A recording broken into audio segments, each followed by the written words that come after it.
C'est bon. Wouhou. Voilà, je peux poser mon téléphone. Attends, je pose mon téléphone et on ne me voit plus. C'est génial, il faut que je me mette en arrière. Alors attendez, toujours fidèle à moi-même, il faut que je vais essayer de faire un montage où je prends des trucs pour mettre en dessous, pour caler, tu vois ce que je veux dire ou pas? Alors attends, comment je J'en vais ai le aussi, mais j'ai pas calé là-dessus. faire ça? Donc, je vais peut-être pas le mettre dans une géode, ça va me faire exploser le bazar. Alors on va mettre un petit coffre sur un petit truc.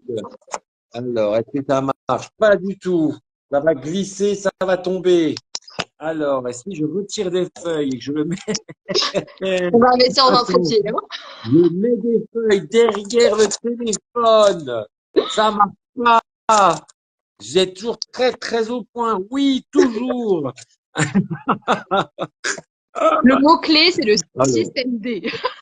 Même on va Y, faire comme ça. Z, vous oubliez le D. Ne pas oublier le pouvoir des pierres. Attends, je vais mettre une améthyste en dessous. Ah, là, la même améthyste ne veut pas. Oh, on va faire comme ça. Voilà, et je vais me mettre comme ça. Voilà. Je vais appuyer comme ça. Donc, bonjour à tous. Bienvenue sur cette émission. On va, comment dirais-je, je vais interviewer des gens au fur et à mesure du temps. Je vais reculer encore ce machin parce que ça me gonfle. Et j'aurai des invités différents. Là aujourd'hui, ce sera Drago pour ouvrir le bal, mais je vais essayer de temps en temps justement d'avoir des nouveaux invités pour vous faire découvrir des nouvelles personnes et à qui vous allez pouvoir poser vos questions, que ce soit en direct. Là, j'ai déjà eu des petites questions que l'on m'a posées, que je vais poser donc à Drago. Bien sûr, je vais être quelqu'un de complètement impartial dans le sens où je serai vraiment l'intervieweur. Même si je connais la personne, parce que là, bah, On ne se connaît absolument pas du mais tout. là, absolument pas. Mais je vais faire en sorte comme si vraiment, justement, je ne te connaissais pas. Et là, je laisse vraiment les gens découvrir de par eux-mêmes tout ça. Je sens que ce téléphone va tomber, mais pour l'instant, voilà. Ne bouge pas, ne bouge pas. Ce ne sont pas les droïdes que vous cherchez. Alors, commençons. Est-ce que tu pourrais un petit peu clairement, bonjour à tout le monde, euh, te décrire, nous parler un petit peu de toi, en grosso modo, hein, voilà. Alors, grosso modo, alors bonjour, je m'appelle Drago, pour ceux qui ne me connaissent pas. Enfin, c'est pas mon vrai prénom, hein, parce qu'on me l'a déjà demandé, ça, on me l'a déjà sorti. On m'a dit, c'est de quelle origine? C'est pas beaucoup. Du coup, donc, je m'appelle Drago, on m'appelle Drago. J'ai 24 ans. 24 printemps, j'ose le dire maintenant. J'ai débuté dans la sorcellerie il y a déjà quelques années. Je pratique plusieurs pratiques dans diverses traditions. Je travaille du coup chez Au-delà des mondes. Je suis aussi professeure dans l'Institut de formation de Trimorphis. Je travaille également dans la maison d'édition Phosphoros et j'ai également ma boutique en ligne, voilà, qui est de la citrouille vagabonde, pour présenter très dans les grandes lignes, quoi. Justement, tu parlais de ta boutique, la citrouille vagabonde. Alors, qu'est-ce qui se passe sur cette boutique de quoi? Qu'est-ce qu'on peut y retrouver, etc. Alors, quand j'ai fait la citrouille vagabonde, quand je l'ai créée, quand je l'ai imaginée, la chose que je voulais en fait, c'était justement de ne pas avoir de limite. Dans le sens où dessus, on peut autant retrouver des choses d'artisanat, des choses plus au niveau de l'art, du dessin. On va retrouver des outils qui vont vous aider dans votre pratique, comme de l'encens, des colognes, des produits faits main aussi, comme des bougies, des neuvaines, qui vont être vraiment déjà faites en fait et construites pour que vous puissiez les utiliser dans vos rituels. On va retrouver aussi des prestations de divination, prestations en soins énergétiques, prestations de sorcellerie également. Enfin voilà, j'ai vraiment en fait imaginé ça comme quelque chose où en fait il n'y a pas de limite et juste en fait ça me représente moi donc je mets un peu tout ce que je veux dedans. D'accord, ok. Oui, et on peut retrouver autant, je sais, du matériel, je dirais, de praticiens spirituels. Je dis ça dans le sens large du terme, hein, parce que quelles que soient les traditions, mais aussi des prestations, je crois que tu C'est fais. ça, Tu, c'est ça. tu fais. Donc alors je propose principalement on va dire c'est pour ça on va dire entre guillemets je suis connu principalement au niveau de ma boutique, ça va être pour tout ce qui va être la divination. Donc, je propose des séances de voyance, que ce soit en visio ou directement aussi en présentiel à la boutique Au-delà des mondes. Mais surtout aussi, je fais du coup donc des rituels pour les gens. Donc où j'ai proposé mes prestations, pareil en tant que sorcière, pour pouvoir aider des personnes au travers de la sorcellerie. Et également, depuis peu, je me suis enfin décidée à mettre en place tout ce qui est aussi dans le domaine énergétique, donc au niveau de la thérapie énergétique. Ah, bah ça c'est intéressant, on y reviendra de toute façon. Mais alors, on va commencer une chose après l'autre, hein. Je vais commencer au niveau de la voyance. Comment ça se passe avec toi, par exemple? Je sais pas, moi, est-ce qu'on est obligé d'être en présentiel avec toi? Est-ce que des gens qui sont loin peuvent avoir recours à tes... Alors, je ne sais pas comment toi, tu décris la voyance. Encore une fois, je reste neutre et je ne donne jamais mes explications parce que c'est moi qui interviewe. Donc, je ne sais pas si tu considères ça comme des dons. Je ne sais pas si tu considères ça voilà, comme quelque chose que tu as appris comme ça. Enfin, je ne sais pas. Et surtout, comment je peux faire si je veux te poser des questions. Est-ce qu'il y a que des grosses voyances? Enfin, tu vois, tout ce que les gens peuvent se poser comme question pour faire appel à toi. Alors, au niveau de la voyance, moi, c'est vrai que pour moi, en tout cas, et c'est ma vision de la voyance, pour moi, ce n'est absolument pas un don. C'est quelque chose qu'on a tous en soi. C'est juste que d'autres personnes vont avoir, on va dire, la porte un petit peu plus ouverte que d'autres au début. Comme il y en a qui savent très bien dessiner de base et d'autres qui doivent apprendre et un peu plus se travailler. Euh, c'est vrai que pour le coup, on va dire, j'ai eu la chance, entre guillemets, que ma voyance, elle a toujours été, on va dire, là, avec la médiumnité également. Donc, du coup, ça a toujours été là, sauf que, bah, du coup, je l'ai beaucoup travaillé pour faire en sorte que ce soit de plus en plus précis. Ma définition de la voyance, pour moi, c'est, je sais que tout le monde n'est pas d'accord avec ça, mais c'est une hypersensibilité des sens. Moi, j'appelle ça comme ça parce que, du coup, je m'appuie beaucoup aussi des esprits qui sont autour de moi pour interpréter ce qu'ils me disent. Je travaille beaucoup avec les esprits pour mes voyances. Donc du coup, je vais venir capter leur message et le dire à la personne. Voilà, les cartes, c'est vraiment juste mon support visuel, mais en fait, tout le reste, c'est soit les choses qu'on me dit, soit les choses que je vois, soit les choses que je capte. Est-ce qu'il y a besoin d'être en présentiel? Absolument pas. Pas forcément. On peut très bien faire ça directement en visio. J'ai pas besoin que la personne soit en face de moi, ni forcément faire un visio avec la personne. Il n'y a pas forcément besoin non plus si les gens sont pas forcément à l'aise avec ça. Donc du coup, donc voilà, ça m'arrive très souvent d'ailleurs de faire par exemple des personnes qui préfèrent que je leur écrive par mail ou alors par messages vocaux, comme ça ils gardent des traces. Voilà, donc ça vraiment il y a aucun souci, je m'adapte parce que s'il y a quelque chose surtout que j'instaure dans mes séances de voyance, c'est le bien-être de la personne.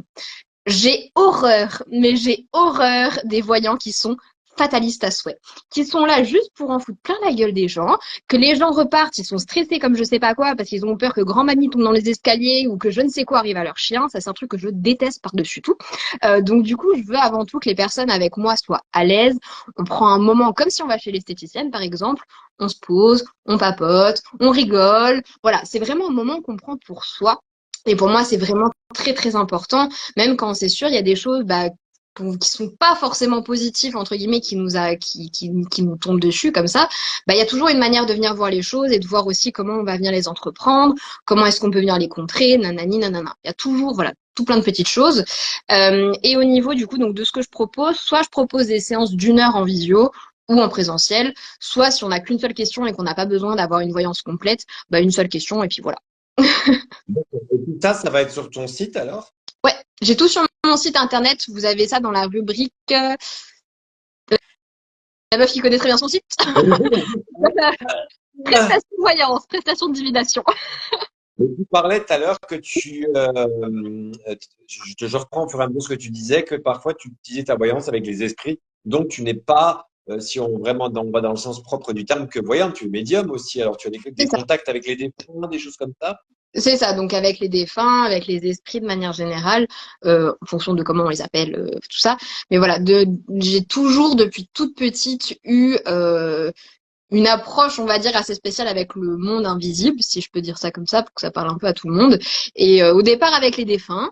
Et alors là, je le dis tout de suite pour tous ceux qui disent oui, au bout d'un moment, on s'habitue à voir les morts. C'est pas vrai. Mort ou vivant, t'es à 4 heures du matin au pied de mon lit. Je t'assure, j'ai pas envie que tu sois là. Je suis jamais prête à ça. Donc voilà, pour le coup, si, bah du coup, j'ai ça depuis toute petite. Et à force, j'ai appris, on va dire, toujours en travaillant, à faire de ça une force, on va dire entre guillemets, mais aussi de venir l'allier à mon quotidien et dans ce que je viens faire, de plus juste avoir le côté de la peur, parce qu'il faut qu'on se le dise à un moment donné. Je pense que personne ne se réveille un matin en se disant putain c'est super chouette, je vois les morts. Voilà, il y a tous quand même ce côté un peu de la peur. Donc à force j'ai compris, j'ai appris. Et au fur et à mesure, donc j'en ai fait aussi un outil, on va dire entre guillemets, pour mon travail, pour aussi aider les autres au travers de ça. D'accord, ok. Mais du coup, au niveau de tes prestations, tu différencies le contact médiumnique de la voyance, ou pour toi, les deux sont on va dire, interpénétrés et qui ne sont pas dissociables. Je ne sais pas comment tu fonctionnes là-dessus. Ça dépend. Pour moi, on peut faire de la voyance sans faire de la médiumnité. On peut faire la médiumnité sans faire de la voyance, mais on peut rallier les deux.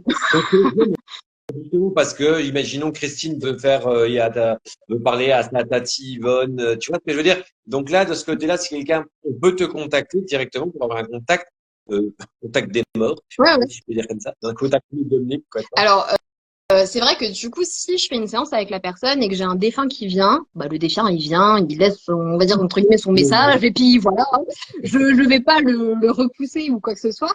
Par contre, je n'irai pas moi personnellement chercher un défunt ou chercher le contact avec un défunt. C'est pas du tout quelque chose que je fais. C'est juste que voilà, si on est en séance que ça se présente, ça se présente, c'est comme ça. Hein, je vais pas l'envoyer bouler non plus, mais en tout cas, je vais pas aller moi chercher le contact. D'accord. Il y a une question de Cora 7 qui dit, mais quel est ton parcours? Alors, je pense qu'elle parle en général au niveau, dans ta vie spirituelle, magique, voilà. Alors, alors mon parcours magique, il a commencé il y a fort longtemps. Du coup, en vrai, il y a fort longtemps, il n'y a pas si longtemps que ça finalement, dans le sens où je suis encore, on va dire entre guillemets, un bébé par rapport à mon âge, mais pas forcément par rapport à mes connaissances. Donc du coup, ça a commencé toute petite en voyant les morts, etc. Et en fait, quand j'ai eu, je dirais à peu près 14 ans, j'ai voulu un peu comprendre qu'est-ce qui se passait parce que ça devenait un petit peu plus hard que d'habitude. Donc du coup, j'ai commencé à m'intéresser et à rentrer, ça a été mon premier réflexe, dans une boutique de lithothérapie que j'avais dans le petit patelin où j'habitais. Et du coup, elle m'a dit, écoute, tu peux utiliser cette pierre-là, cette pierre-là. Puis je me suis dit, putain, ouais, c'est vrai, ça fonctionne. Je sais pas comment ça se fait que ça fonctionne, mais j'aimerais bien m'intéresser. Donc, j'ai commencé à m'intéresser par la lithothérapie. Après, et du coup, donc cette personne-là m'a formée en partie à la lithothérapie quand j'avais à peu près 14-15 ans, quelque chose comme ça. Ensuite, j'ai commencé à me renseigner sur, forcément comme tout le monde, le premier mot, la Wicca. Je pense que c'est le premier truc en général sur lequel tu vas. Je ne sais même pas ce que c'est que la Wicca, mais bon, voilà, ouais. Voilà, mais c'était pas du tout la Wicca, mais ce que mon premier livre, pour vous dire, c'était Vivre la Wicca de Scott Cunningham, qui n'est absolument pas de la Wicca. C'est ce qui a fait venir la Wicca en France, hein, voilà. C'est ça. Mais je suis quand même contente parce que ça m'a quand même un peu appris qu'est-ce que c'est un sabbat, qu'est-ce que c'est par exemple un hôtel, une coupe. Donc on va dire ça m'a un petit peu mis les bases de savoir qu'est-ce que c'est quoi, pourquoi on l'utilise, etc. Ensuite, je suis partie, comment? Je suis pas partie, j'ai plutôt dérivé vers des choses très luminous, très voilà, un peu comme tout le monde. Hein, quand on est perdu, on sait pas trop vers quoi on va, donc on se fait avoir aussi par des personnes où on va nous faire croire des choses qu'en fait on ne devait pas croire. Donc voilà, donc comme tout le monde. Hein, j'ai cru aux flammes jumelles, à ces trucs-là. J'y ai cru aussi parce que je savais pas. Et surtout, en fait, j'ai eu ce truc comme beaucoup quand on commence l'ésotérisme, où en fait, étant donné que tu sais pas, les gens vont en profiter aussi et vont prendre le contrôle un petit peu de ta tête et te dire ce que tu dois croire, mais ne vont pas te laisser le choix de ce que toi tu veux croire en fait. Donc du coup, ensuite, j'ai fait la rencontre fabuleuse de quelqu'un qui m'a un peu remis dans le droit chemin. Et qui du coup m'a fait un petit peu connaître, donc dans un premier temps le houdou. En fait, ce qui est très drôle, c'est que de base, ça m'intéressait absolument pas. Mais c'est juste que je me suis dit, c'est avec cette personne-là que je veux apprendre, donc peu importe ce qu'il m'enseigne, je prends. Et donc du coup, j'ai commencé le houdou, donc du coup avec Athénos, dans un premier temps. Ensuite, je suis passée, donc j'ai fait bien travailler mon voodoo, bien. Ensuite, du coup, donc j'ai continué avec la sorcellerie. Donc j'ai passé mes etc. en sorcellerie-strésie.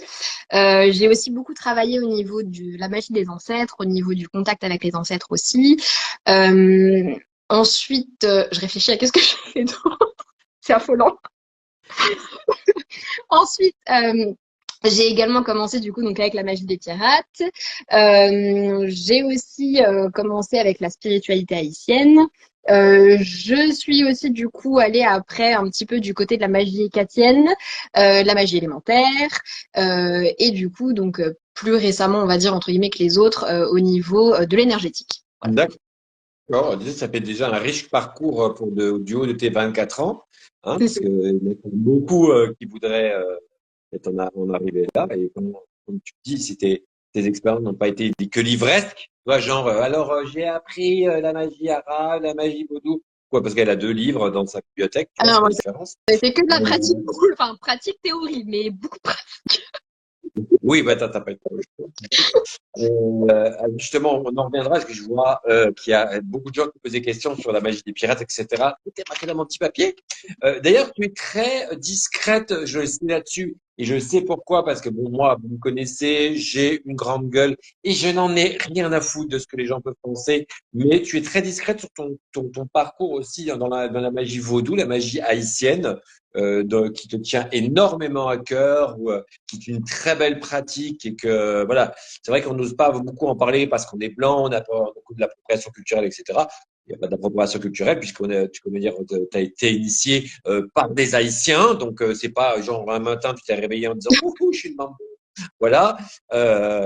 Est-ce que ça fait partie de tes pratiques de tous les jours ou tu as plus facile à te diriger vers une magie qu'une autre quand on te fait une demande, je sais pas, imaginons, je m'appelle Christine et j'ai envie de te faire une demande pour trouver un travail, où je pense que j'ai des mauvaises énergies sur moi, ou est-ce que tu vas plus t'orienter vers une magie, vers l'autre, comment ça se passe? Si en tant que client, je viens te voir par rapport à un problème que j'ai, par exemple.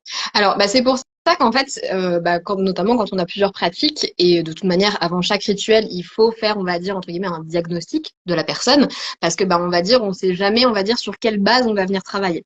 Donc, du coup, on va regarder, est-ce que la personne, elle a justement des envoûtements, est-ce qu'elle a une purification à faire, est-ce que tu sais, on vient en fait voir la situation. Et en fait, justement, cette consultation est nécessaire parce que en même temps, je fais pas juste ça, je vais également voir donc justement mes différents esprits de mes différentes traditions pour leur demander, bah voilà, qui c'est qui accepterait de travailler avec moi pour cette personne-là. J'explique la situation et ensuite je vois quel esprit veut travailler pour cette personne, pour ce rituel en particulier. Justement, ça qui est un petit peu chouette aussi quand tu as plusieurs traditions parce que bah tu fais jamais la même chose. Tu fais jamais la même chose, tu as toujours plein de choses que tu peux faire et c'est vraiment génial. Et c'est ça que je vais revenir à une question de Valérie qui dit, mais comment tu t'organises quand tu as plusieurs traditions comme ça? C'est compliqué, c'est compliqué. Je suppose que chaque tradition, c'est pas la même culture, c'est pas les mêmes égrégores, etc. Donc tu peux pas, genre, allez, tout le monde se rassemble, attention, distribution, et voilà. C'est ça qui fait que c'est très prenant. C'est d'ailleurs aussi pour ça que j'ai voulu faire moi personnellement de la magie bah, ma vie entière. Hein. Je consacre ma vie à ça, mon travail, etc. Tout est en rapport avec ça. Et surtout, c'est une organisation aux petits oignons. Parce que du coup, rien qu'au niveau de l'emplacement, parce que du coup, bah, on sépare toujours, bien entendu, les traditions. Hein, elles ne vont pas ensemble. Faut toujours séparer les égrégores. Donc, c'est un casse-tête pire qu'un repas de famille pour pas placer tonton à côté de tata Simone et nanani et nanana, parce que tel va pas avec ça et ça va pas avec ça et lui va pas à côté de ça. Donc, c'est un peu un gros casse-tête. Et surtout, après, bah, c'est tout bête, hein, mais j'ai mon planning. Tel jour à telle heure, c'est telle personne. Là, c'est ça, là, c'est ça, là, c'est ça, là, c'est ça. Je pense que mon supermarché pense que je suis alcoolique au vu du nombre de bouteilles d'alcool que je vais chercher, mais qui ne sont pas pour moi. Donc, surtout beaucoup de rhum. Beaucoup, beaucoup de rhum. Mais voilà, c'est une organisation. Mais encore une fois, c'est vraiment très naturel parce que, bah, en fait, c'est aussi devenu un peu mes principes de vie. Dans le sens où, en fait, vraiment, ma vie est rythmée par ça aussi. Mais parce que ça fait partie de moi, en fait. C'est pour ça aussi que je suis très discrète par rapport à certaines traditions, etc. Parce que bah, tout n'est, d'après moi, n'est pas à mettre sur les réseaux, étant donné que bah, en fait, ça fait aussi partie de moi. C'est pas avant tout mon travail, avant tout, c'est ma relation avec mes esprits et avec mes traditions.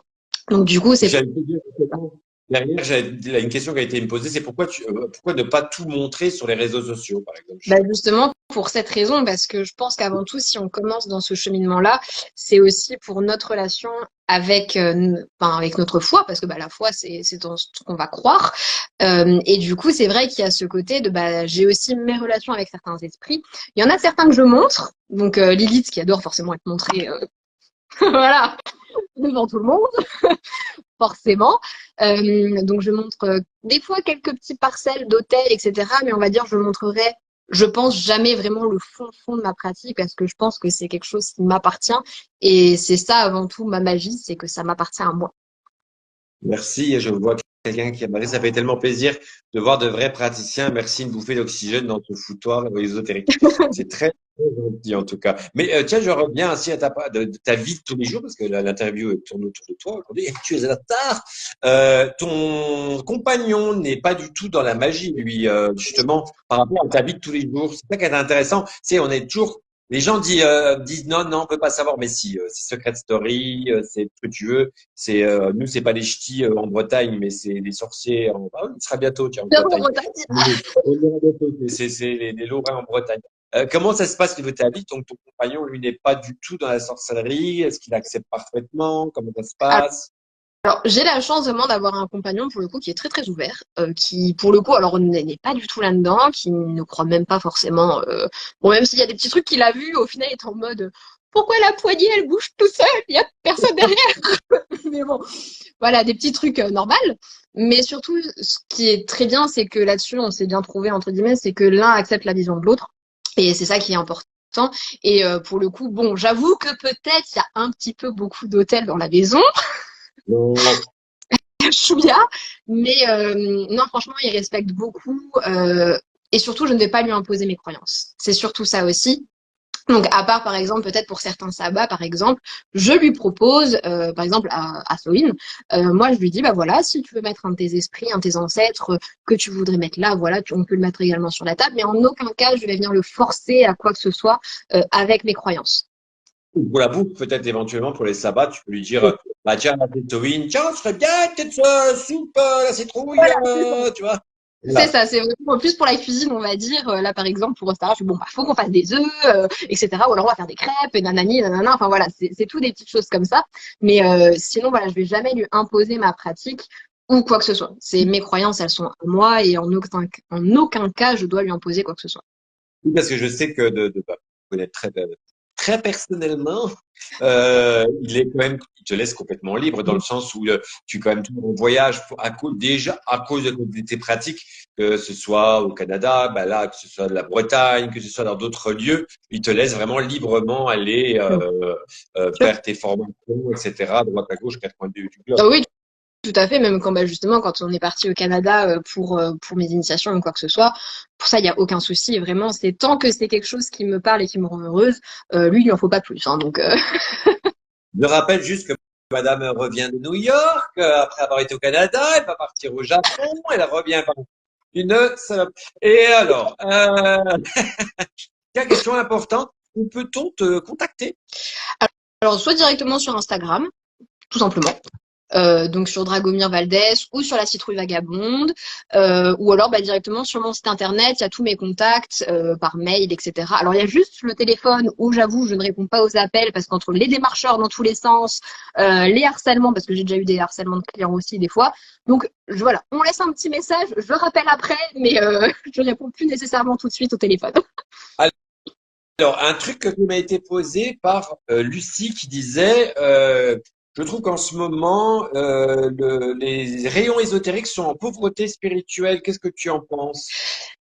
Alors oui, mais dans le sens où je pense que ça a fait aussi un, comment est-ce que je pourrais dire ça? Un Karcher entre guillemets parce que pendant un moment ils étaient peut-être trop bondés aussi dans le D'accord. sens où vraiment au bout d'un moment ça dégueulait on va dire entre guillemets de livres de trucs etc qui n'avaient ni queue ni tête et à force bah du coup ça je pense que ça a un petit peu je dirais pas faire une purge mais Donc, justement, je me permets juste de couper par rapport à ce que je veux dire, c'est que Nina, désolé si tu me regardes, je prononce très mal ton nom, j'ai du mal avec les noms, les pseudos, qui justement a fait un post là-dessus aussi qui parlait, elle avait pris une photo je crois d'un supermarché super important qui a beaucoup de livres et qui disait c'est bizarre, avant ça croulait sous les tarots, les oracles, les livres, etc. Et maintenant, s'il y a 10 livres qui se battent en duel, et encore la plupart du tout, ça va être Almanach de la sorcière, comment révéler la sorcière à chapeau pointu qui est en toi, tu vois ce que je veux dire? Est-ce que tu es assez d'accord avec ça, qu'il y a eu une espèce de, peut-être, si je suis ce que tu dis, hein, une espèce de surenchère de la sorcellerie et qui est en train un peu de retomber parce que on a eu droit du tout et du n'importe quoi. Bien sûr, ça a été quand même un gros effet de mode aussi pendant un moment. Et alors, il y en a qui vont dire que c'est bien, il y en a qui vont dire que c'est pas bien. J'ai envie de dire, moi, je m'en fous. Tant que ça a fait du bien à certaines personnes à un moment, c'est principal et c'est tout ce qui compte. Mais voilà, après, c'est comme tout. Je pense que les modes passent et peut-être qu'on va revenir justement à certaines choses un peu plus sérieuses aussi qu'on a pu voir sur certains ouvrages ou certaines choses où au final, ça n'avait vraiment ni queue ni tête. Il y avait plus de dessins à l'intérieur que de vraiment vraies pratiques ou vrais ingrédients ou des livres à se tirer les cheveux par rapport à ce qu'ils disaient dedans. Donc voilà, c'est pas plus mal.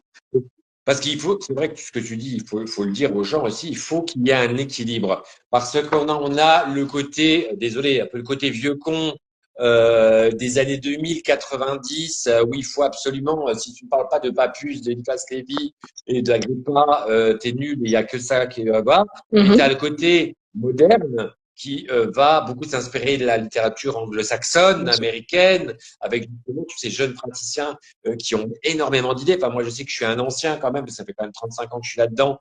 Il y a des lectures qui m'ont hyper surprise, que je ne connaissais pas. Je ne lis pas l'anglais et que je me rappelle, il y a 2-3 ans, que j'avais fait un livre sur la magie des poupées que j'avais adoré à l'époque de l'ancienne Alliance Magique, qui avait l'heure des sorcières, par exemple, de Silver Ravenwolf, que j'avais adoré aussi comme bouquin. Je pense qu'en fait, il faut un équilibre entre le temps ancien, les nouveaux praticiens qui nous font quelque chose de plus adapté au niveau de la lecture aussi, parce que il y a certains livres qui sont hyper lourds, hyper chiants, et que je pense que le lecteur moderne ne va pas adhérer. Donc, on n'a pas bien sûr dit qu'il fallait faire que des livres de recettes, mais bon, Oui, voilà. Il faut un équilibre entre tout, en fait. c'est ça. Je pense que c'est ça. Et surtout aussi, je trouve le côté, c'est vrai, qui est beaucoup mis de côté et que j'apprécie retrouver dans certains ouvrages, c'est aussi le côté, mine de rien, historique. Parce qu'il y a des choses ou des traditions ou des choses comme ça où on ne peut pas passer à côté de l'histoire. Alors oui, ça peut paraître chiant, mais ça fait une partie essentielle en fait pour vraiment comprendre en fait pourquoi cette magie se pratique comme ça ou comme ça ou comme ça ou comme ça. Oui, comme ça, il y a certains Kyrian qui marquent, c'était plus pour la mode qu'autre chose. Je dis bien parfois. C'est ça. Mais il y a une grosse tendance des années 2000 pardon, où il y avait la mode charme, il y avait, voilà, l'époque pour les anciens, maintenant, et encore, on fait des espèces de vagues de la mode de coursière. Après, tu as eu TikTok avec cette espèce de consumérisme, de sorcellerie très facile. Alors, prends un bâton de sauge, mets-la toi dans le fion et tu verras, tout sera purifié. Enfin, voilà, tu vois ce que je veux dire. Il y a, je pense, un gros tri à faire. Et il y a à boire et à manger. Bon, bien souvent, il y a plus à boire qu'à manger dans les rayons ISO. Mais c'est comme dans les oracles aussi, hein, c'est très bien. Mais tu peux en parler, parce que on est tous les deux dans une boutique ésotérique, donc on est en rapport avec les clients. C'est les clients qui nous parlent et ce sont eux les consommateurs. Hein. Donc c'est pas notre avis, mais qui le disent aussi. On ne sait plus où donner de la tête tellement il y a d'oracles, tellement il y a de tarot, tellement il y a de bouquins et que c'est génial, mais à la fois trop, je sais plus quoi faire, quoi. C'est ça. Ce qui fait que il y en a beaucoup justement qui se dispersent trop et qui après arrivent pas vraiment à trouver une pratique qui leur convienne aussi, parce qu'il y a tellement de choses, on va dire entre guillemets, qui va dans tous les sens que bon, après on sait plus trop vers quoi aller. Exactement. D'ailleurs, j'en profite qu'on parle de livres, car il y a toujours Cora qui a demandé, une Cora 7 qui a dit, a-t-elle des recommandations de lecture au sujet des sorcières ou de la sorcellerie en général? Moi j'en ai beaucoup. On me débrouille. Pas mal, hein, moi, voilà. J'en ai beaucoup, beaucoup. Alors, vraiment, on va dire les basiques qui, moi, m'ont beaucoup aidé dans ma pratique, en tout cas. Forcément, les livres d'Athénos. Et sachez que je dis pas ça parce que c'est des livres que je lisais avant de le connaître. Donc, non, c'est vrai. En plus, la magie des lampes, c'est vraiment moi celui qui m'a débloqué ma pratique. Et c'était avant de le connaître et avant que je commence le houdou. Après, bien sûr, alors les livres d'Arnaud Tully qui pour moi sont vraiment chouettes au niveau de tout ce qui va être le purification avec les plantes. Et j'adore ce bouquin, je m'y réfère tout le temps. Rien que pour savoir, par exemple, pour ceux par exemple qui font leur smudge ou des trucs comme ça, est-ce que cette plante est toxique ou pas pour que je la mette dedans? Les livres, je regarde ma bibliothèque, parce que juste à côté, j'ai ma bibliothèque sacrée où j'ai tous les livres. La question est bonne, t'es juste en face des bibliothèques. Alors, tac, tac, tac, tac, tac. Qu'est-ce que j'ai? Les livres des sabbats sont très bien aussi pour trouver des petites choses par-ci par-là. Un livre, alors, très bien les petits livres de sabbat. Ouais. Qui sont ressortis maintenant, ils sont tous chez Alliance Magique, je crois qu'ils sont dans une autre maison d'édition. Ouais. Mais ce challenge magique de Katie aussi, je les aime beaucoup. Ils sont très complets, ils sont vraiment bien aussi. Un livre, alors c'est pas vraiment un livre, mais c'est plus quelque chose qui vous accompagne tout au long de l'année. C'est les agendas de paroles de sorcières. Moi, c'est devenu mes indispensables. Ça fait 2 ans, un peu plus de 2 ans maintenant que je les ai. Oui, t'es une grosse fan de ça. Franchement, ah ouais, ceux-là, je les adore. Qu'est-ce que j'ai? J'ai le Purification Protection de Miss Aïda. Les livres de Auvergne aussi. Et après, bon, ça reste des livres plus classiques. Ah, Le Prince de ce monde pour tout ce qui va être Goétie. Ouais, les démonologies. Voilà. Donc, je pense que je vous en ai déjà dit pas mal de ceux que j'ai à côté. Tu vois, bien sûr, Ninon qui dit Team Arnaud Tully, Team Athénos. Les livres de Katie sont super aussi. Ouais, franchement, ils sont chouettes. Qu'est-ce qu'il disait? C'est Olivier qui dit le problème de cette mode néo-sorcière n'est-elle pas que Attends. Le problème de cette mode néo-sorcière n'est-il pas que cela ne se connecte à aucune tradition, mais un mélange de tout un tas de trucs? Bah, c'est un peu comme d'habitude, on mélange. Comment? Le mélange, c'est bien. Au bout d'un moment, voilà, ça se renouvelle, ça se mélange, c'est chouette, on apprend les uns des autres et tout, mais le tout, c'est de le faire intelligemment. C'est surtout ça, de savoir aussi bah, du coup qu'est-ce qu'on mélange, comment on le mélange. Il y a des traditions qui sont des gros brassages, des gros mélanges de plein de traditions différentes. Même si on regarde des fois dans telle tradition, il y a toujours tout le monde, on va dire entre guillemets, pense avoir le savoir ultime. C'est la même chose partout. Hein. C'est juste que ça s'appelle pas pareil. C'est exactement la même chose. Donc au final, le mélange, oui, mais c'est juste, encore une fois, le mélange fait intelligemment et surtout bah, de savoir bah, de quoi on parle et comment on le parle et surtout, encore une fois, pareil, respecter les égrégores, ne pas prendre ça, mais faire ça et puis voilà. D'ailleurs, à ce niveau, j'avais une question, j'ai oublié de marquer le nom, je suis désolé, mais il se reconnaîtra. Pourquoi la magie des pirates? Pourquoi les pirates, en fait, avec toi? Grande histoire d'amour. J'ai toujours été passionnée par Johnny Depp. J'ai toujours été passionnée par les pirates. Depuis, j'ai toujours été très très attirée par l'univers des pirates et tout ça, sauf que j'ai jamais vraiment voulu entre guillemets pendant un certain temps m'y intéresser parce que je me disais je ne veux pas m'auto-influencer. Jusqu'au jour où on m'a un peu mis la tête dedans. Où j'ai reçu, on va dire, entre guillemets, en fait, j'étais en gros questionnement sur pas mal de choses que je voulais faire dans ma vie, dans ma pratique, etc. Et j'ai juste reçu une date. Vraiment, les messages des esprits en mode, on te donne un truc, tu te démerdes avec ça et tu traduis toi. Et j'ai reçu la date, c'est 1717. Et c'était écrit sur un bateau. Donc je me dis bon, je sais pas du tout de quoi ça parle, qu'est-ce que c'est, etc. Et en fait, en faisant des recherches, je me suis rendu compte que c'était la date de décès d'un pirate qui était très très important durant l'âge d'or de la piraterie. Et de fil en aiguille, du coup, j'ai commencé vraiment à m'intéresser, à faire mes recherches, à expérimenter, parce qu'encore une fois, la théorie c'est bien, mais ce qui est surtout important, c'est aussi de pratiquer, de voir ce qui marchait, ce qui marchait pas, d'essayer, d'échouer aussi, hein, parce que on réussit pas à tous les coups non plus. Surtout quand on expérimente, parce que c'est un peu la base de l'expérimentation quand même. Et en fait, au fur et à mesure, j'ai vraiment trouvé une pratique qui me convenait pleinement au travers des pirates. Donc vraiment ce côté surtout d'esprit de liberté qui pour moi est ma valeur fondamentale et principale dans ma vie. Donc vraiment toujours être un être libre. et comme dirait Black Sam, être un prince libre surtout, et vraiment en fait avoir cette énergie qui est souvent dite comme comment on a tous on va dire entre guillemets alors soit l'image trop fantastique du pirate qui vit des aventures incroyables et qui nanani et nanana, c'était pas toujours ça, qu'on soit d'accord, hein. Et à contrario, on a aussi l'image du pirate qui est sanguinaire, qui est sans pitié et plein de cruauté, alors qu'au final, c'était des personnes qui venaient s'affranchir de beaucoup de choses, des lois qui leur étaient imposées, de comment devenir aider aussi des peuples qui étaient maltraités à l'époque, de venir aider des peuples financièrement aussi parce qu'ils récoltaient. Voilà, il y a toujours eu beaucoup ce côté d'entraide et surtout de liberté, notamment aussi pour les femmes. Il y a eu beaucoup plus de femmes pirates qu'on le pense aussi.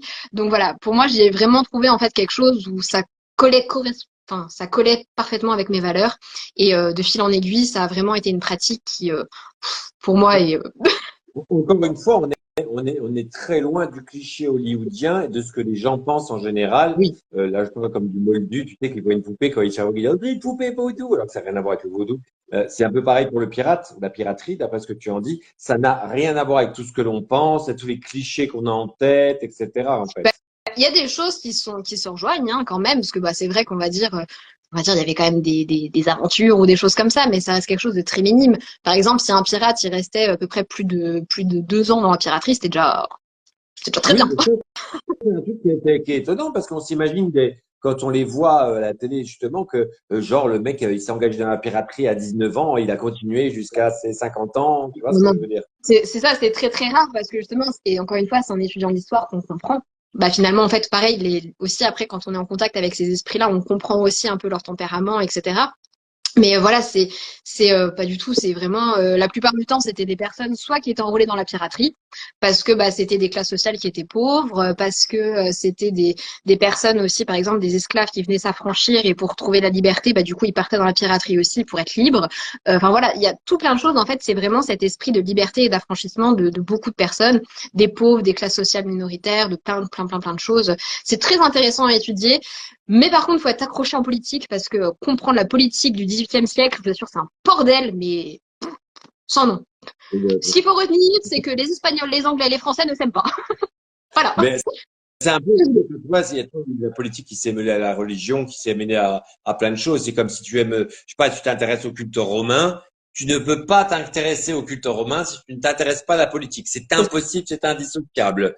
La plupart du temps, les gens sont un peu dans une espèce de comment dire, d'imagination, de sublimation d'une image qui, tu vois ce que je veux dire, qui se font dans leur tête. Oh, elle était prêtresse de telle divinité, alors que la plupart du temps, la pauvre, elle n'en avait pas envie, c'était juste politique, et on l'a foutue là parce qu'elle n'avait pas le choix, parce que son père était gouverneur, enfin, tu vois ce que je veux dire. C'est ça. Voilà. Et ça t'a parlé de Black Sam, qui était là, parce que je ne sais pas pourquoi tu es très proche de ce pirate. Alors, Black Sam, justement, bah, c'est le fameux que je disais où j'ai reçu cette fameuse date de 1717. Et en fait, en 1717, c'était l'année du naufrage du Ouida, qui était son bateau. Black Sam, du coup, donc c'était un pirate. C'est le pirate le plus riche de l'âge d'or de la piraterie. Je crois que sa fortune, elle s'élève à plus de 12 millions de dollars. Enfin, un truc gigantesque. C'est le pirate le plus riche. Mais alors, il est rentré très très jeune dans la piraterie. Je crois qu'il devait avoir 21, quelque chose comme ça. Il est parti d'Angleterre, il est parti aux États-Unis. Il est tombé amoureux d'une femme qui s'appelait Mary Hallett. Sauf que bah forcément, il était pauvre par rapport à la classe sociale dont elle était, et il a promis en fait de venir et de la combler de trésors. C'est très romantique, c'est pour ça que je pense que je m'entends bien avec. C'est un peu fleur bleue comme ça. Mais donc du coup, donc il est parti, il s'est engagé dans la piraterie. Je la fais très courte, hein, parce que Ah sinon c'est ouais. très.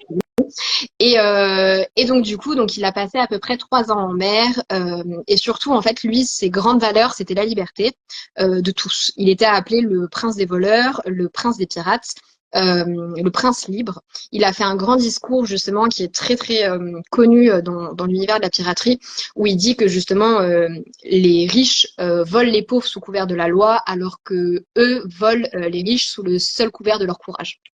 Et je trouve ça très très beau, très très très très beau. Et vraiment, donc lui, il a vraiment dès que par exemple il partait pour comment dire aborder un navire ou quoi, la première chose déjà qu'il faisait, c'était de proposer aux personnes, même aux esclaves, etc., de venir soit rejoindre son équipage, soit de repartir libre. Enfin, vraiment, il a une grande notion de la liberté, et ça revient beaucoup dans ses valeurs. Et c'est vrai que c'est un pirate avec lequel j'ai directement accroché et qui du coup fait vraiment partie de mes esprits quotidiens, en fait, si je peux dire ça comme ça. Alors, il est très doué, pareil en magie, dans tout ce qui va être les ouvertures de route. Alors ça, les sorts de richesse aussi, bien entendu, parce que donc malheureusement, en fait, quand il a voulu retourner pour retourner voir Mary, qui entre-temps avait tué leur enfant, malheureusement sans faire exprès, et qui était morte. Il y a des théories qui disent qu'elle est morte, d'autres qui disent qu'elle n'est pas morte, mais en tout cas qui a été traitée comme la sorcière justement parce qu'elle était amoureuse d'un pirate. Donc elle a eu une fin tragique.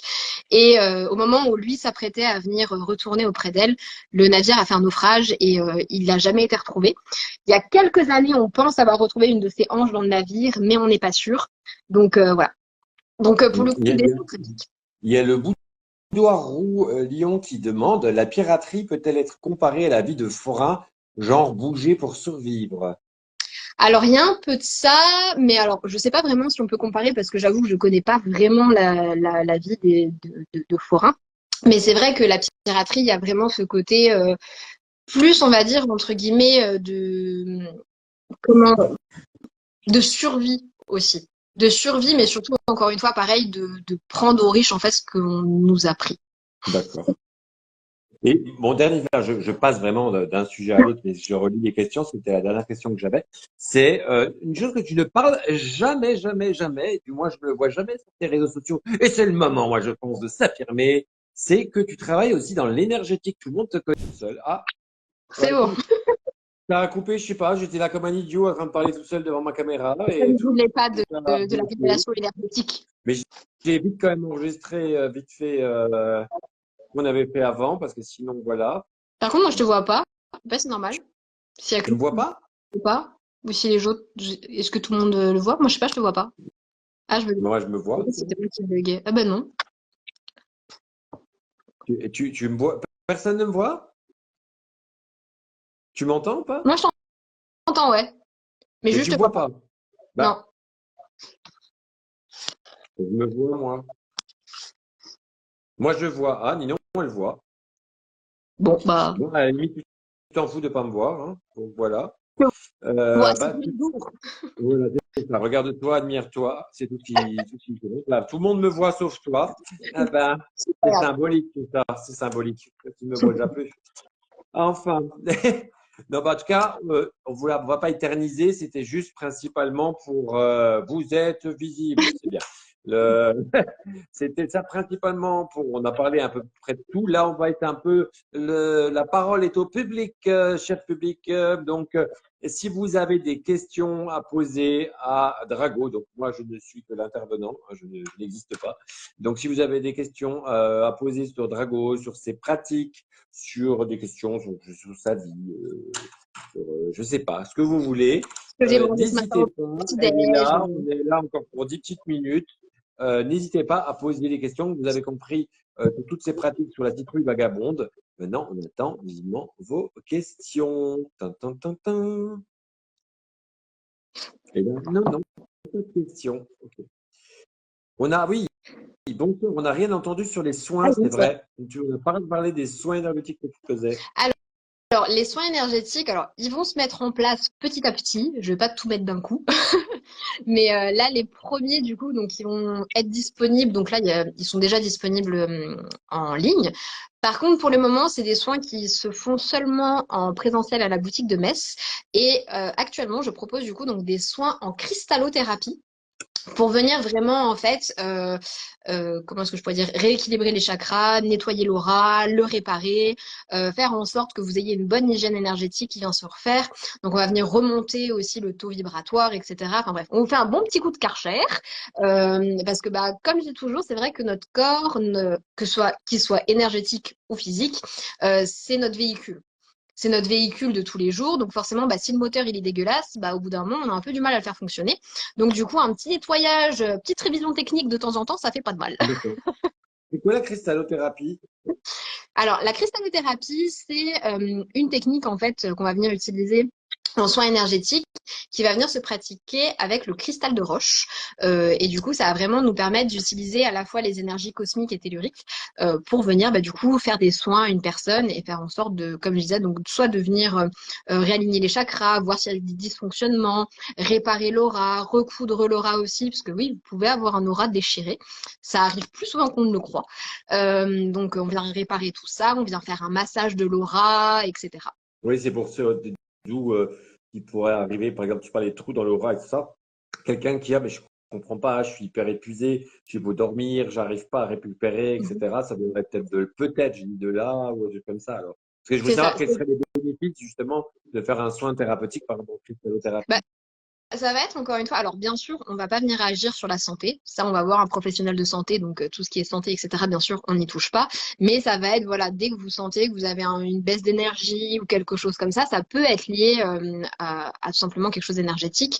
Et c'est toujours bon d'avoir une hygiène énergétique pour venir un petit peu faire une bonne barrière, que ce soit autant d'un côté magique, entre guillemets, d'avoir une bonne hygiène énergétique pour faire barrière à ce qui pourrait vous arriver. Euh, dans différentes choses de votre vie. Je sais pas trop comment le résumer autrement. J'ai Marianne Intuitive Tarot qui demande quel type de rituel te demande-t-on et quel retour as-tu? Alors pour le coup, c'est vrai que j'ai pas vraiment de limite de rituel, c'est-à-dire que je fais tout, D'accord. multipasse. Je pense que, alors après, bien sûr, pas les gros rituels en mode envoûtement de mort, etc. Ça, on va peut-être pas pousser, hein, on n'abuse pas. Je dis ça parce qu'on nous les demande, hein, des fois, hein. Moi, j'en dis rien, on ne dit pas, hein. On nous a posé une question, on répond. Point. Voilà. Mais on va dire, alors les rituels qu'on me demande le plus souvent, ça reste quand même les rituels d'amour. C'est vraiment ceux qu'on me demande le plus souvent et que je fais le plus. Ceux aussi au niveau des ouvertures de route. Ça fait partie de mes spécialités, les ouvertures de route, du coup, sur lesquelles j'ai des très bons retours. Ceux d'amour C'est aussi, mais encore un une fois, peu c'est pas. pour magie d'amour aussi, hein. De quoi? Magie d'amour, c'est un peu ta spécialité pour réunir les amoureux. J'avoue que j'aime bien. Comme je dis, comme je dis toujours, c'est les seuls rituels que tu fais où ça sent bon quand tu le fais. Ça, pour le coup, ça sent bon.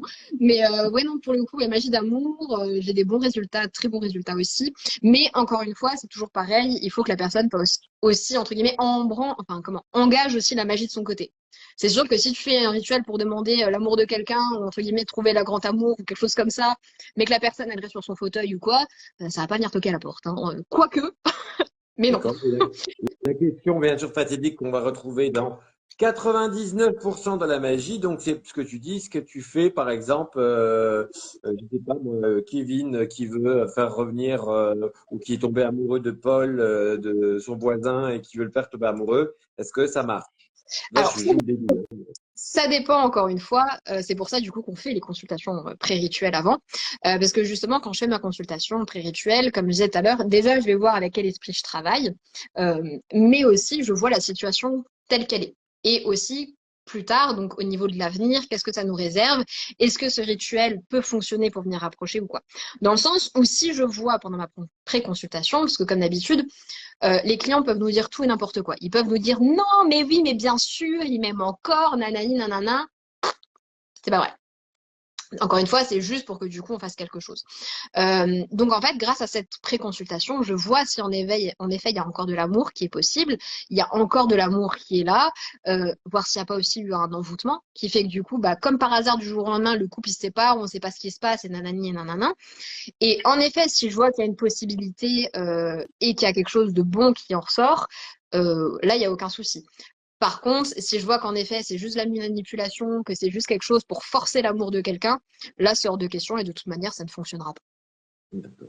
Moi, j'ai une question là de Ninon qui demande, alors on passe vraiment du coq à l'âne, du coup, par rapport à ta pratique sur la piraterie, est-ce que tu es intéressé au monde des marins ou pas du tout? Aussi, aussi également, de toute façon, il ne faut pas oublier que la plupart des pirates étaient des marins de base. Donc, on va dire que, mine de rien, l'un dans l'autre, l'autre dans l'un, il y a toujours un petit peu tout qui se rejoint. J'ai fait des rimes sans le vouloir. Ok.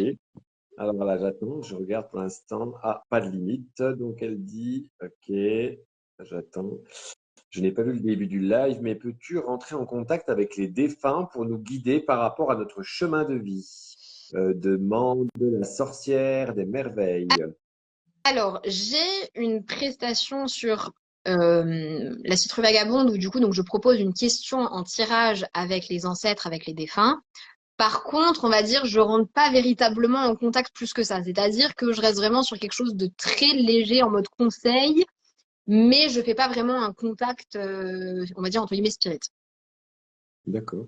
Moi, j'ai vu, là, je vois Ninon qui marque, j'ai vu un livre chez Busière sur les ouvertures de route, vous l'avez vu? Non, pas du tout. Ah, je sais pas. Mais Je vais j'adore faire les me noter, sur des routes. J'adore ça. me noter ça parce que j'ai vu quand même des livres sur le houdou, excuse-moi, qui étaient sortis, qui étaient à chier. Et donc d'autres qui étaient très très bien. Ouverture de route, je me le note. Merci Ninon, j'irai voir ça. On va voir ce qu'il y a d'autre. Il y a d'autres commentaires. Drago, envisages-tu de donner des cours de voyance, s'il te plaît? C'est prévu. C'est Alors, prévu dans les prochains projets de la citrouille vagabonde, où justement, je pensais donner des cours, mais alors cette fois-ci, pas en groupe ou général, mais plus quelque chose de personnalisé, un peu comme un rendez-vous, en fait, comme ça qu'on se prend, on est à deux, etc. Pourquoi? Pour vraiment faire en sorte qu'en fait, vous trouviez votre propre technique de voyance. C'est surtout ça, pour moi, qui est important, de pas juste donner un cours général sur les cartes, sur ce site. J'ai envie de vous dire, ça, c'est vraiment, on va dire, entre guillemets, pareil que de la théorie. Et en général, on se contente vraiment d'une seule chose, alors que la voyance, c'est tellement plus large. Il y a tellement de techniques différentes, de choses différentes. Et en fait, justement, c'est quelque chose que je pensais mettre en place cette année avec la citrouille vagabonde. Donc, on se prenne un rendez-vous, en fait, où on regarde, donc on explore un petit peu. Donc, je vous explique, en fait, c'est quoi les différentes techniques de voyance qui existent, etc. Donner des exercices pour réussir, en fait, à trouver qu'est-ce qui nous parle, quelle technique nous parle. Pareil, de ne pas faire au niveau du tarot, du par cœur. Moi, personnellement, je ne suis pas cartomancienne, je ne suis pas tarologue. Donc, je ne le connais absolument pas par cœur. Donc, pareil, pour vous apprendre à en fait trouver votre propre interprétation du tarot. Donc, voilà, vraiment faire un accompagnement comme ça pour en fait trouver sa propre voyance. mais je trouve ça super parce que du coup, ça fait un espèce d'accompagnement vers la personne. Comment est-ce que si tu vas voir quel sera son meilleur support, comment le développer, etc. D'ailleurs, je rappelle pour ceux qui ne le savaient pas, c'est que alors, quand on a le temps, ce qui n'est pas souvent le cas, si vous saviez notre vie, comment dirais-je, tu fais aussi tu avais une formation spéciale voyance, comment rappelle-moi, ah, les Oui, j'avais débutants en voyance. oui, oui, la formation voyance pour débutants. Donc, je l'avais faite l'année dernière en présentiel à la boutique du Pont-à-Mousson. Où du coup, bah pareil, pendant la journée, en fait, on a fait une journée complète où on a vu encore une fois la partie histoire de la voyance, parce que encore une fois, c'est important. On a vu les grands noms de la voyance, ensuite on a vu vraiment les différentes techniques, on a pratiqué les différentes techniques. Donc on a fait que ce soit avec la divination par les bougies, la divination, qu'est-ce qu'on a fait d'autre par les os, la divination. Alors on a créé notre propre oracle aussi, donc notre oracle personnalisé. On a fait bah, forcément avec les cartes également, le pendule. Enfin, alors je ne saurais plus vous dire exactement tout ce qu'on a fait. On a fait avec les dés, on a fait donc qui s'appelle la kibomancie, on a fait avec les dominos, on a vraiment fait avec tout plein de choses pour Et que les gens arrivent en fait à trouver tu aussi vas leur propre. reproposer alors ce stage. Oui, oui, celui-là, il est reprévu aussi. Alors sûrement courant de l'année, encore une fois, il faut juste qu'on arrive à trouver le credo. Ouais. C'est Et est-ce surtout que ça. tu vas faire des stages en virtuel, on va dire? Oui, il y en a aussi qui sont prévus au niveau des stages virtuels. C'est pour ça que je vous dis vraiment, il y a beaucoup de projets qui arrivent pour la citrouille encore cette année. Donc ça sera directement sur la citrouille vagabonde également. Dont dans certaines pratiques magie, par exemple, avec les pirates. Il y a certaines choses pareilles qui arrivent de ce côté-là aussi. Après, encore une fois, pareil, il y a d'autres choses qui arrivent que je ne sais pas si ça arrivera durant cette année-là ou l'année d'après, mais en tout cas, voilà, il y a pas mal de petites choses qui arrivent au niveau des formations aussi, parce que j'adore transmettre, et c'est pour ça aussi de base que j'avais aussi ouvert la citrouille vagabonde, et qu'aussi, du coup, je suis professeure également sur Trimorphis. J'adore transmettre aux gens et surtout aider les gens à trouver une pratique ou en tout cas quelque chose qui, eux, leur convienne et qui fasse écho avec eux. Bah, justement, peux-tu nous parler de tes qualités, enfin tes qualités si on peut dire, je ne sais pas comment on peut ça, de prof sur Trimorphis? Tu enseignes quoi? Tu fais quoi? Qu'est-ce que tu fais comme prof? Enfin, tu vois? Alors, au niveau des cours sur Trimorphis, donc j'enseigne le voodoo. Donc, j'enseigne le voodoo, voilà, tout simplement. Bientôt, je reprendrai également donc, les cours de magie élémentaire. Voilà. D'accord. Tiens, j'ai une question de Marianne Intuitive Tarot qui dit formes-tu? Attends, d'abord j'ai Céline Torlet qui dit pas de question, juste un bonheur de faire appel à Drago, pro efficace d'une gentillesse incroyable. Oh oui, je me Marianne, souviens de toi, j'espère que ça va. Marianne Intuitive Tarot qui dit formes-tu en rituel? Alors, en rituel, pour l'instant, bah, du coup, à part sur Trimorphis, j'avais pas forcément prévu, on va dire, entre guillemets, vraiment de former. Après, c'est pareil, je pensais également mettre. Pour cette année également, encore une fois, pareil, des rendez-vous, consultations, etc. Pour les gens, par exemple, qui ont des questions par rapport à la magie, à l'aide à la création, par exemple, d'un rituel qu'ils voudraient faire, etc. Parce que c'est vrai que souvent, quand on n'a pas vraiment de mentor ou autre, on ne sait pas vraiment où est-ce qu'on doit aller pour avoir des questions et des réponses et tout. Et comme partout, il y a à boire et à manger. Donc, en fait, pareil, on fait un visio. Et en fait, du coup, donc, on parle, ok, alors ça, c'est bien. Ouais, je t'avoue que moi, j'aurais plus conseillé quand même de faire peut-être comme ça. Ah oui, ok, je comprends, parce que tu vois, nanani, nanana. Donc, en fait, vraiment un conseil personnalisé pour vous aider également dans votre pratique de ce côté-là. Je profite de répondre juste à Kériane qui demande justement Athénos, ton stage en Bretagne, tu le fais en distanciel? Non, pas pour l'instant. Donc, il va falloir bouger vos fesses, aller jusqu'en Bretagne. Et c'est vraiment super dommage de ne pas aller en Bretagne parce que déjà, on sera avec Drago tous les deux. Parce que ce lieu est vraiment enchanteresse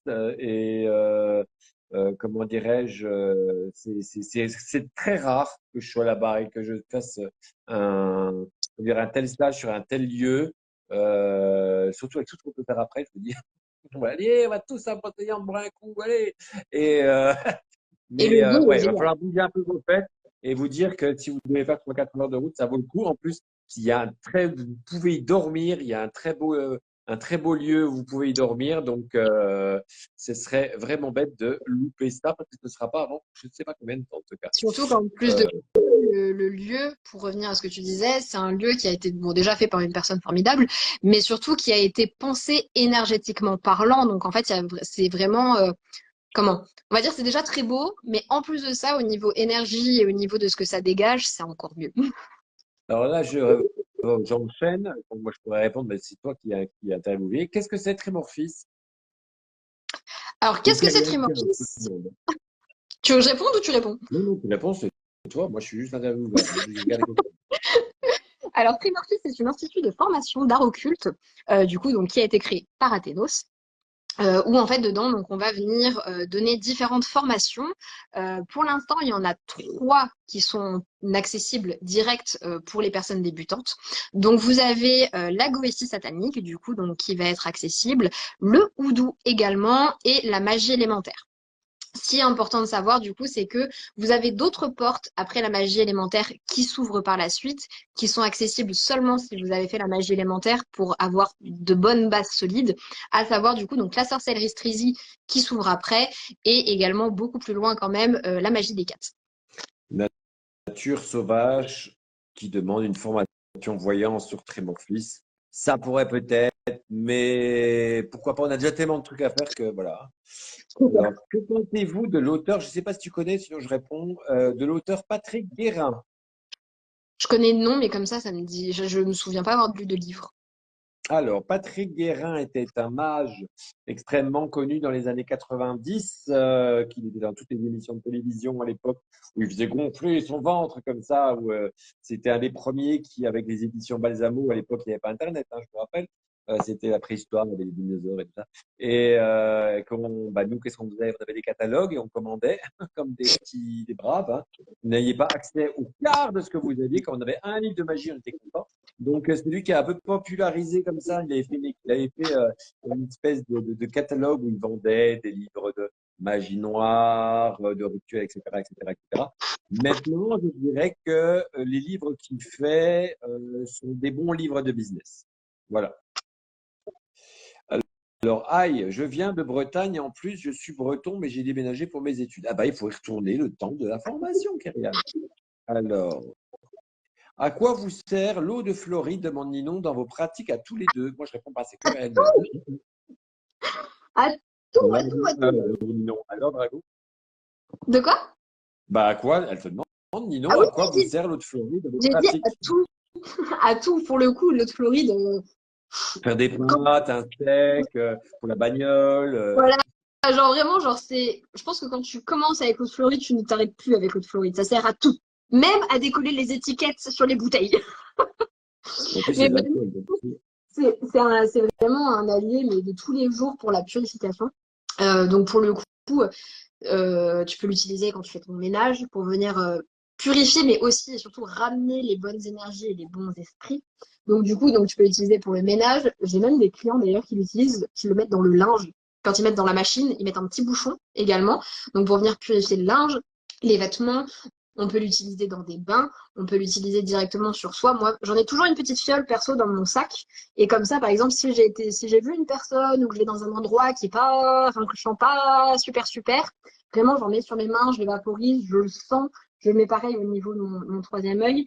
Je fais aussi ça également quand je fais les séances de voyance pour couper entre chaque personne ce qui s'est passé, pour vraiment retirer les énergies de la personne que j'ai eue, pour venir nettoyer les hôtels. Alors pas tous parce qu'il y a des esprits qui n'aiment pas. mm, Alors c'est pour ça que je dis ça. hashtag E4. Exactement. Pour nettoyer les hôtels, pour nettoyer n'importe quel objet, par exemple, qu'on veut rendre sacré aussi, qu'on veut venir placer sur notre hôtel. Pour les personnes qui, par exemple, aiment beaucoup les choses qu'ils achètent en brocante, etc. Pareil, on passe avant de rentrer à la maison. Vraiment, l'eau de Floride, ça sert à tout. C'est génial. Ok. J'en regarde. Je me parfume à l'huile Van Van et à l'eau de Floride, dit Nature Sauvage. Ninon, tu l'utiliserais sur un bijou, genre j'aimerais sur un bijou, mais je veux pas tout retirer de ce bijou. Attends. Tu Sinon, je... utiliserais le Floride sur un bijou, genre Mhm. j'aimerais être sur un bijou, mais je veux pas tout retirer de ce bijou. À mon avis, elle veut dire je veux pas retirer toute Est-ce que si d'utiliser l'eau de Floride sur un bijou, ça retirerait toute l'énergie du bijou, quoi. C'est ça, à mon avis, je pense. Ça veut dire. Enfin, moi, j'aurais dit que ça retirait quand même une bonne partie, hein, pour le coup. Hein. C'est une lotion de Bah, purification, hein. c'est ça. Donc, pour le coup, encore une fois, c'est tout pareil. Hein, la purification, pour le coup, comment votre purification, parce qu'il y en a beaucoup qui pensent que je purifie seulement les énergies négatives, etc. Mais votre purification, elle nettoie pas ce qui est propre, ce qui est pas propre. Ça enlève tout, tout, tout, tout, tout. C'est d'ailleurs pour ça que c'est très important quand on va venir faire un rituel de désemboutement, de purification, ou une purification de manière générale, après de venir remonter le taux vibratoire, parce que sinon vous êtes vraiment dans un espace où il n'y a plus rien. Donc forcément, vous chopez la première énergie qui passe et c'est fini. Donc on purifie et on ramène toujours les bonnes énergies. Donc c'est pour ça que dès que vous purifiez quelque chose, on retire tout. Euh, Est-ce que vous savez s'il y a des stages de magie des campagnes dans le Berry? Non, je ne sais pas. Voilà, c'est jusqu'en Bretagne. Je sais même pas Euh, si vous... le sel, ça rend neutre, mais je veux pas ça. Oui, bah, déjà, si règle le sel, tu veux pas ça, non. Nature sauvage, eau de Floride ou eau de rue dans les bains? Point d'interrogation. Alors, la rue, à faire attention toujours parce que ça reste quand même une plante abortive. Donc, on fait toujours très attention avec la rue quand on vient l'utiliser. Après, encore une fois, c'est comme tu préfères. Hein. Là, après, l'eau de Floride, moi, c'est vrai que je préfère, mais encore une fois, pareil, ça dépend de ce que tu souhaites faire. Oui, et puis encore, et là, c'est une question de praticité, de goût personnel, parce qu'il y a deux autres Florides, il faut savoir, il y a la péruvienne Oui, et il y a l'américaine, on va dire. je l'ai. Euh, Ah, ouais, la New York ouais. et la Pérou. Et celle que tu n'aimes pas, toi, c'est la jaune, c'est la Ouais. péruvienne, c'est ça, hein? Ouais, Moi, je préfère qui est la un New petit York peu et la bleue parce huileuse, qu'elle colle bien. qui est un peu huileuse, hein, c'est ça? Ouais. Ouais. D'ailleurs, je rappelle, entre parenthèses, que souvent, il y en a qui disent, oui, bah, une eau de Floride, pas besoin de mettre si cher, parce que vous avez de l'eau de Cologne que vous pouvez trouver à moindre coût, bien sûr, dans les grandes surfaces. Non et renon, parce que de un, ce n'est pas la même composition. La plupart des eaux de Mhm. Cologne qui sont dans la grande surface, ce sont simplement de l'alcool avec certains extraits des parfums ou très rarement, bah, sauf si la colline est un peu plus chère, des huiles essentielles, etc. Il faut savoir que l'eau de Floride est déjà une recette de macérat alcoolique. C'est quasiment comment dirais-je, un liquide spargérique, quoi, une macération spargérique, quoi. C'est pas pour rien, et avec un très lourd égrégore derrière. Ce n'est Mhm. pas pour rien que vous trouvez ça dans énormément de pratiques afro-caribéennes qui utilisent d'autres eaux de Cologne, mais qui pour eux, c'est clair. Tu leur dis, ben, en fait, pourquoi tu achètes pas la Florida pour telle entité ou telle entité? Ils vont te rire à la gueule, quoi. Mhm. J'ai l'impression que l'eau de Floride attire le positif. Je me trompe, demande-t-elle. Tout à fait. Non, c'est ça, D'ailleurs, ça attire aussi le positif sans aucun problème. Justement, on ramène les bons esprits. C'est ça qui est bien avec cette colonne-là, c'est qu'elle purifie, mais elle ramène les bons esprits aussi, les bonnes énergies. elle a un peu Lilou multipass, hein, Et c'est exactement Florine. ça. Je C'est sais ça. que C'est nous, comme la vanne. voilà. On l'a fait connaître un peu en France parce que les gens ne connaissaient pas. Et autant les gens, que je parle des voyants, des voyantes, des thérapeutes, des énergéticiens, etc., quand on avait marre justement de devoir utiliser des encens ou des trucs comme ça entre leurs clients pour se débarrasser des saloperies, depuis qu'ils ont connu l'eau de Floride, on en vend des pelés et beaucoup, beaucoup, beaucoup. Pourquoi? Parce Mhm. que les gens adorent ça. Les résultats que j'ai avec ça, c'est hallucinant. Je me frotte les mains, je frotte ma table de massage ou ma table où je travaille avec en énergétique avec les gens. J'en spray, je poche dans ma salle et hop, tout est revenu à neuf et neuf, tu vois ce que je veux dire. Et tout est Mhm. redescendu à zéro, quoi. Et Ça. c'est ça qui est vraiment bien. Alors, Kyrian, je viens d'aller voir sur Trémorphis, c'est génial, j'aime beaucoup le concept.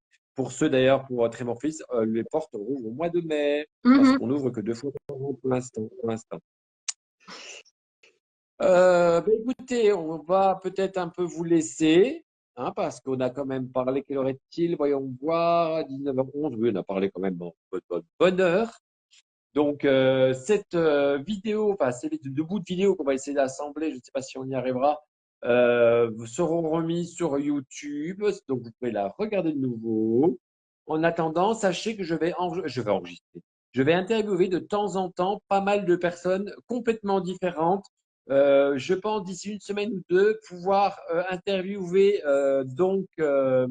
Laurence Dujardin qui est donc spécialiste du Feng Shui, de la géobiologie Feng Shui depuis une vingtaine d'années, qui a une chaîne YouTube, etc. Et je veux justement interviewer des gens qui ont un parcours différent et atypique pour vous les faire connaître, parce que sinon, dans la sphère réseau, ça tourne toujours vers les mêmes personnes.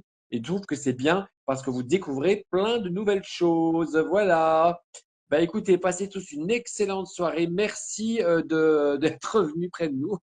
Et puis, on se revoit très bientôt. N'hésitez pas, bien sûr, à la suivre, Drago, sur sa chaîne, sur sa chaîne Instagram ou TikTok, et ben, la mienne aussi, sinon, ça va pas. Hein. D'accord?